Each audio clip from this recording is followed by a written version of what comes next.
చిత్తూరుకు చెందిన యాత్రికులు శ్రీకాకుళంలో అస్వస్థతకు గురయ్యారు. అందులో ఓ వృద్ధురాలు మృతి చెందగా పలువురు హాస్పిటల్లో చికిత్స పొందుతున్నారు. చిత్తూరు జిల్లా పెద్ద పంజానికి చెందిన 46 మంది ఈ నెల 8 నుంచి తీర్థయాత్రలు చేస్తున్నారు. కాశీ, అయోధ్య పుణ్యక్షేత్రాలను దర్శించుకొని నిన్న రాత్రి ఒడిశాలోని కటక్ దగ్గరలో వండుకొని తిన్నారు. ఆ తర్వాత బస్సులో శ్రీకాకుళం బయలుదేరారు.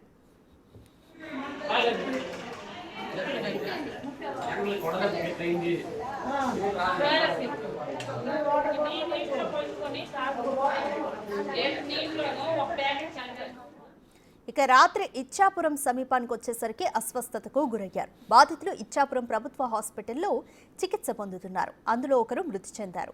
30 మంది చికిత్స పొందుతున్నారు. ఎండలు తీవ్రంగా ఉండడం, వేరువేరు చోట్ల తాగునీరు మారడం, ఆహారం కలుషితం కావడంతో అస్వస్థతకు గురయ్యారు. ఈ ఘటనపై కేసు నమోదు చేసి పోలీసులు దర్యాప్తు చేస్తున్నారు.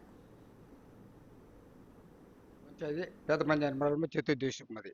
మేము అక్కడి నుంచి కాశీయాత్ర వచ్చాము. కాశీయాత్ర బేస్తవారం నైట్ 9 గంటలకు బయలుదేరాము. నేరుగా అక్కడి నుంచి దేవాలయాలు చూసుకుంటా కాశీకి వచ్చాము. కాశీ చూసుకొని పోయి ఐవోత్ చూసాము. ఐవోత్ నుంచి రిటర్న్ వచ్చేటప్పుడు నలుగురికి వామిట్, ముదురు వస్తుంది. వేడి ఎక్కువ, ఎండలు ఎక్కువ అక్కడ. అటు రాంగమడుకు ఇక్కడ గాడి దిగుతా ఉంటే పెద్ద అమ్మ బసన చనిపోయినది.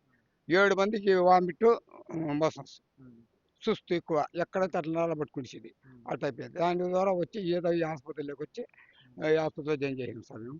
వీటి కోసమే పెద్ద ఆసుపత్రిలోకి వచ్చి చనిపోయింది. ఉండే మాటలో బస్సులో చనిపోయేది. బస్సు వాళ్ళకి చెప్పకుండా మేము గుమ్మన ఆసుపత్రికి జాయిన్ చేసాం సార్. ఇది మటుకు వాస్తవం మాట.